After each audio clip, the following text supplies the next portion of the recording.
Chat, how many of you know about the NORAD Santa tracker? How many of you guys are familiar with the whole thing about the NORAD Santa tracker every year? Oh my God, we've got another golden kappa? Wait, this is like the second golden kappa this stream. Holy crap, how did that happen? Is it the third one? The third one this stream? Wow. We're getting a lot of golden kappas. Damn, okay, cool. I said, no idea. I do not know. But no. So this one this is gonna be a little short one. So this is basically the story of. Look at how big this thing is. Look at how big this thing is. Thank you, Goodman. Thank you very much, Goodman. Yeah, this is the story of how the whole concept of the NORAD Santa tracker got started. I think this would be perfect for the Christmas season. Let's see how the NORAD Santa tracker begun. It's here in the shadow of the Cheyenne Mountain, deep in the beauty of Colorado, that you'll find Peterson Air Force Base. Gentlemen. How you doing there? Home for over 50 years now to one of the most sophisticated defense systems in the world, scrambling fighters to protect the entire North American continent. And it was here, one December evening back in 1955, that the whole system was successfully infiltrated by a 5-year-old child. What? When this red phone rings, a 4-star general or the President of the United States is supposed to be calling. He is all military, yeah? Oh, yes. Terry Van Kuren's dad was base commander at the time. Dad answers it with his very best military demeanor, you know, Colonel Jaup. It wasn't the president or a 4-star general. There's this long silence. And this little voice says, "Is this Santa Claus?" The commander of the Combat Alert Center thinks someone is pulling his leg. Dad thinks somebody's playing a trick on him, you know. "This is Colonel Jaup, the commander of the Combat Alert Center. Who's this?" And this little voice now is crying. Is this one of Santa's helpers then? So Dad finally figured out this really was a kid. So that's the ad there. Mm-hmm. That started it all. Hey kiddies, call me direct. Hold the fuck up. Did someone put an ad out for a call Santa line and the phone number ended up being fucking NORAD?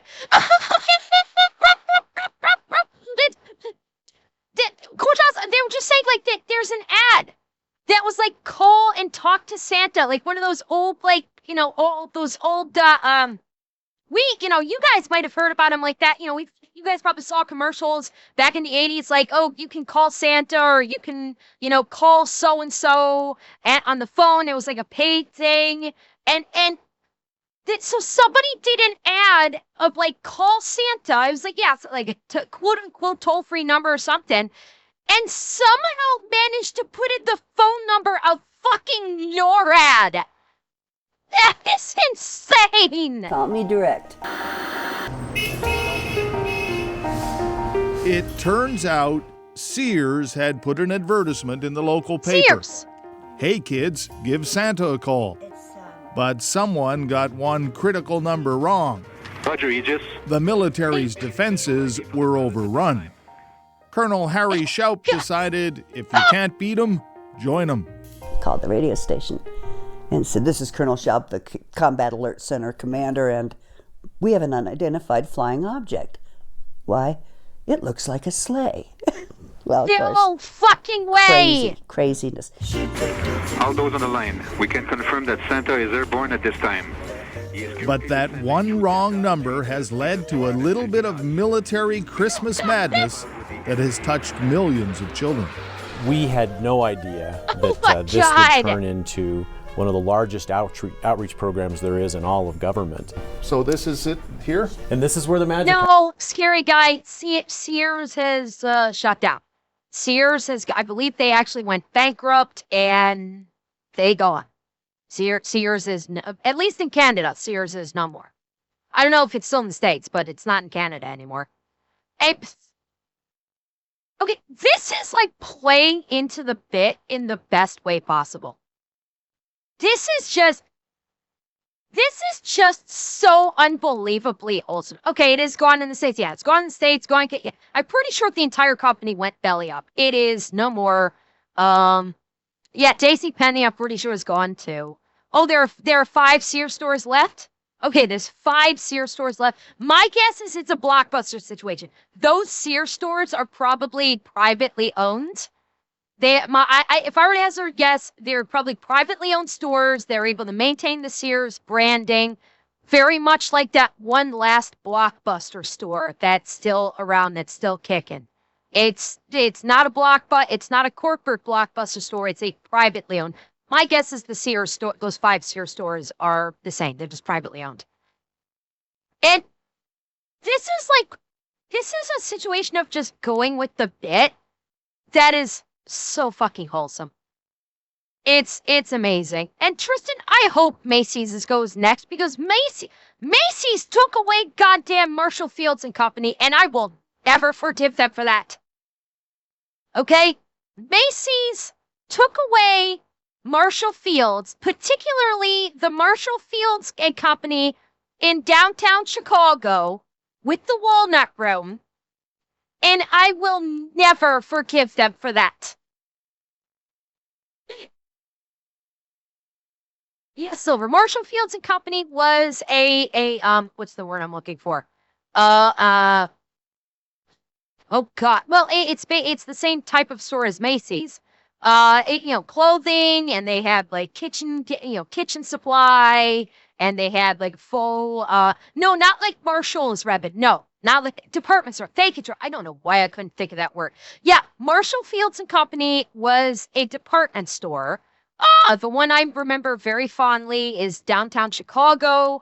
It's like it was like a 7-story department store that they had big sections of like luggage and tools and kitchen stuff. They had full everything you need for bedrooms, like mattresses and linens and accoutrement. And then they had a full mountains and mountains of clothing. And they had they have the very famous Walnut Room, which is a dining room that has like this giant tree in the middle of it that gets decorated to the nines, and every year during Christmas they used to on the exterior windows of Marshall Fields and Company, they would have like a different Christmas theme every year, and they would have like small animatronic scenes in every window telling a classic like Christmas story or something. And you would literally walk window to window and look at the animatronics, and there was a little blurb about,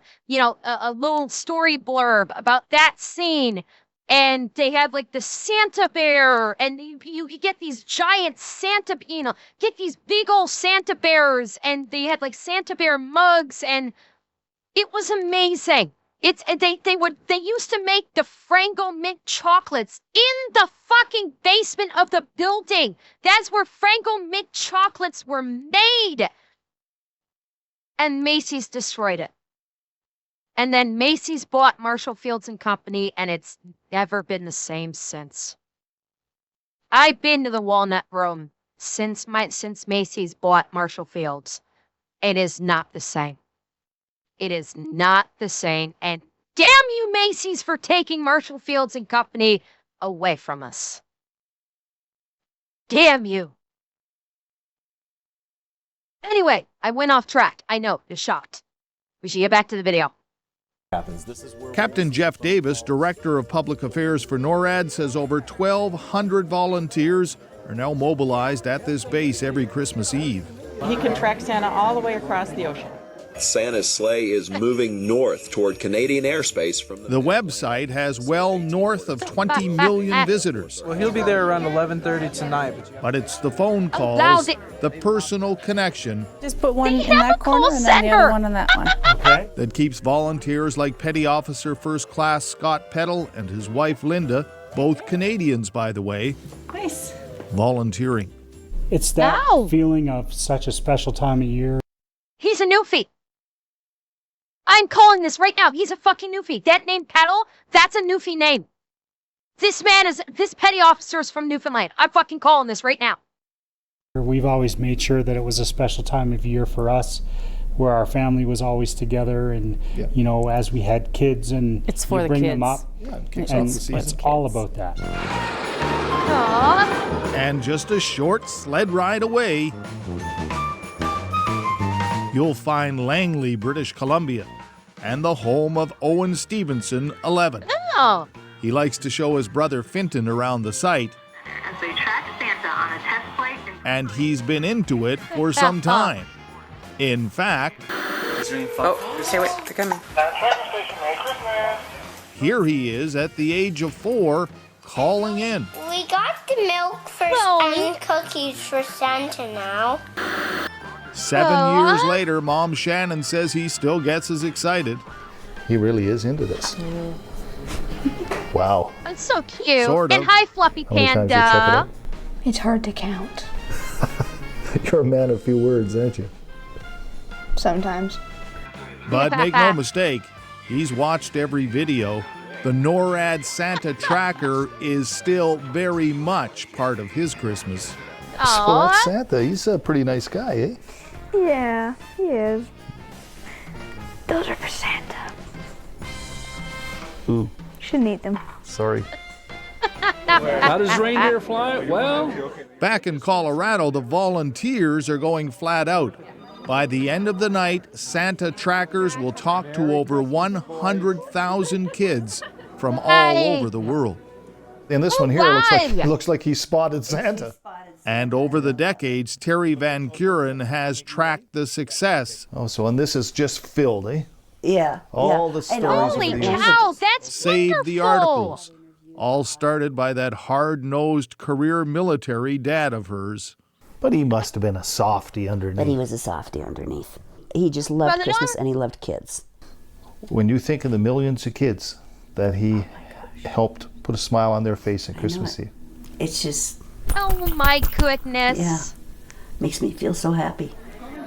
The That's calls have been wonderful. pouring in. He'll be arriving there between 9 o'clock and midnight your time.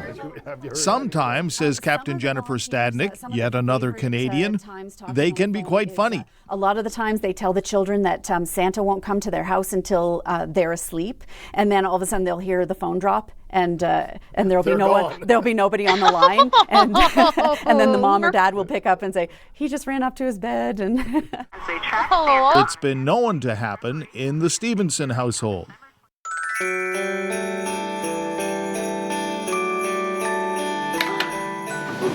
Sooner to bed, sooner it's Christmas. Good night, Owen. Good night. Oh, Mom. Yeah? Don't let Mr. Sheridan eat those cookies. Okay. I didn't. Red Sharon, CBC News, in Langley, British Columbia. Oh, this was a CBC production.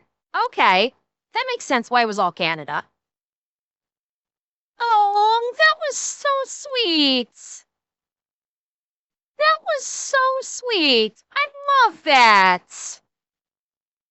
That was honestly really nice and really wholesome. Yeah, Revan, you're right. We need more of this.